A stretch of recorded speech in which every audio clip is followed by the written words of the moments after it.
Few animators have shaped the landscape of animation like Hayao Miyazaki. He's written and directed 3 of Japan's top 10 highest grossing films, with a hand-drawn art style and unforgettable storytelling that is instantly recognisable to many people around the world. But for those of us fascinated by the process behind such amazing work, his studio and his often quite small and simple workstations offer an equally compelling story. These quiet analog workspaces are central to his process, providing a place for disciplined periods of intense, undistracted work. They're an anchor not only for the many Miyazaki documentaries, but ultimately for the films themselves. And they are where every film begins, and with every new day, where it always comes back to.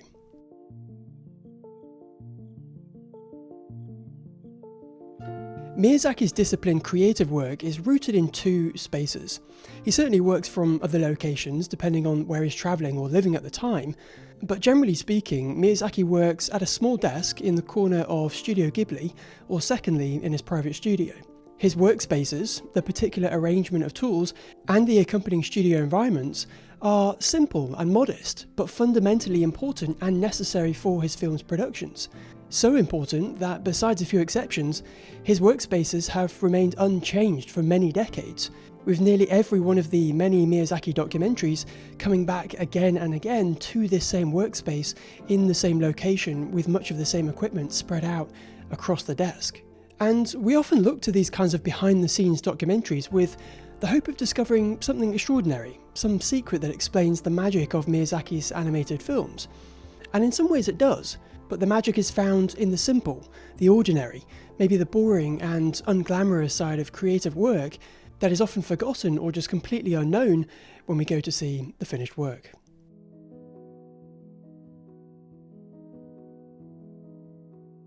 Studio Ghibli, where Miyazaki's primary workstation is located, was founded in 1985, and it's produced some of the highest grossing Japanese feature films of all time, such as The Boy and the Heron, Ponyo, and of course Spirited Away, which I'm sure many people have heard of. In the 1980s, the company initially occupied a small studio above a coffee shop, with around 90 people, including Miyazaki, working in a small 300 square metre studio space. "We can no longer overcome inferior working conditions by staff spirit alone," said Miyazaki. "Since we've had some financial success, we have to take the risk and reinvest what we've accumulated. We want to create an attractive workplace and maintain it," said Miyazaki. The eventual result was the construction of a large building not too far away, with a basement and 3 floors, each designated for a specific aspect of production. The studio was intentionally located in a quiet Tokyo neighbourhood, with few busy roads, lots of trees and natural spaces, including a garden located on the roof of the studio building. Parking spaces were even kept to a minimum to encourage more use of public transport, reducing noise pollution and creating a more relaxed, safer surrounding environment for the studio employees. Inside Studio Ghibli, on the 2nd floor, is Miyazaki's workspace, a small wooden desk in the corner of the production office, an image now instantly recognisable to many Miyazaki fans. The simplicity of his setup is quite unassuming but deceptively effective. It fosters an intense level of focus and deep work that is very much needed due to the amount of sustained work required for his film's production. He very intentionally doesn't have a computer, a smartphone, very few books or personal touches, and even his stack of CDs often sit unused as he works in silence.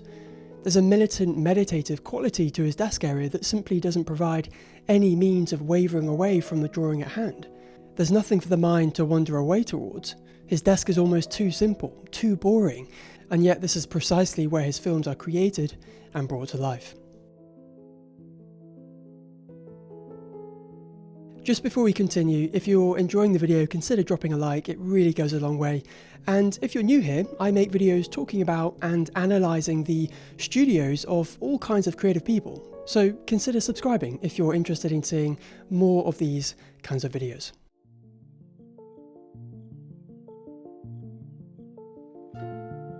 Miyazaki's desk is by no means an extravagant modern piece of equipment.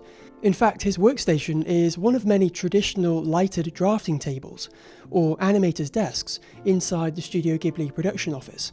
A drawing table with a lightbox built in, allowing the animators to trace or precisely align their drawings on subsequent frames in the animation. The desks are designed specifically for drawing purposes, with wide, deep shelving for the large pieces of drawing paper.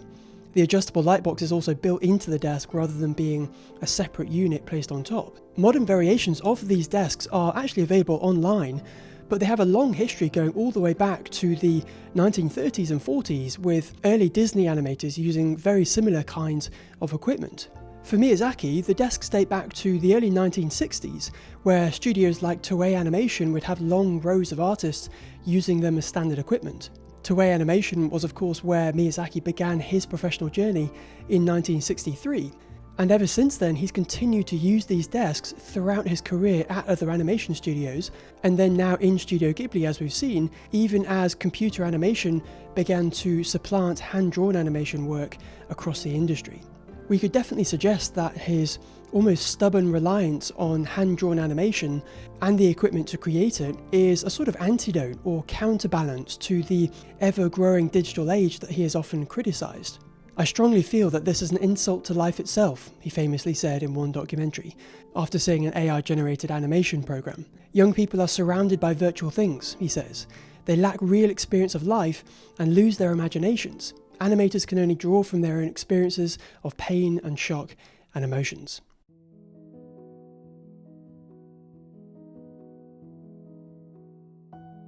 Whilst the desk itself might date back to the mid-20th century, many of the tools that lie on its surface are more modern inventions, but equally as important for Miyazaki's creative process. For example, he intentionally maintains his creative flow state by keeping his regularly used equipment out in the open, ready to be grabbed whenever he needs, not packed away or neatly organised. Another example of first-order retrievability that I've spoken about in previous videos.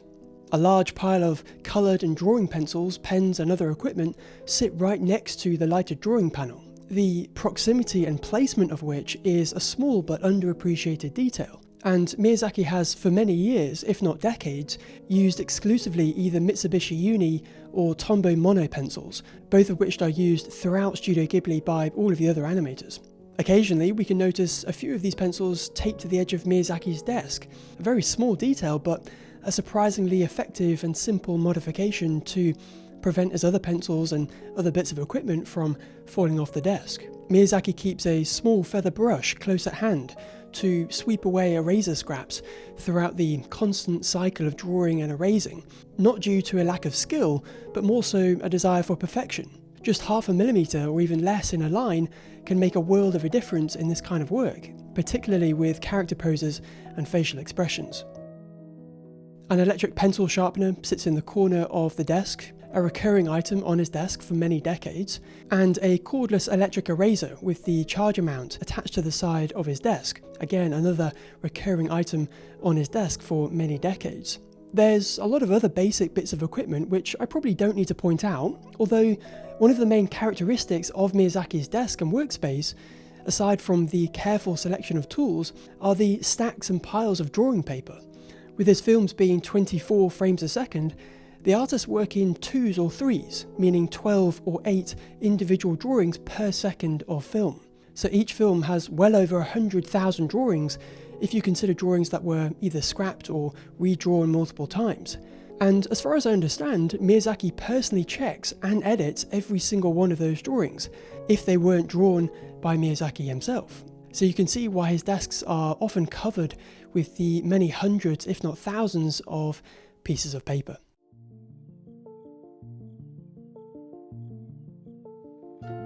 The location of Miyazaki's desk area is also very intentional. Surrounding his primary work area are many of his employees, and some in very close proximity. He doesn't isolate himself in a private office or even slightly partition himself away from other desks. Instead, he sits among roughly 5 to 8 lead animators in the immediate area, and then another 20 to 30 artists, mostly assistants and in-betweeners who draw the frames in between the key art, seated elsewhere on the same floor. And so, whilst his desk area does provide a space for long, sustained, undistracted drawing sessions, it's also specifically positioned to encourage and facilitate collaboration with his employees. He has a degree of privacy, but is also instantly accessible by any member of the team. His desk location is set up to ensure that everyone on the team deeply internalizes his vision for the film, and so being able to quickly alternate between quiet sessions of drawing alone in the corner of the office to then time spent with members of his team is a very important part of his studio setup.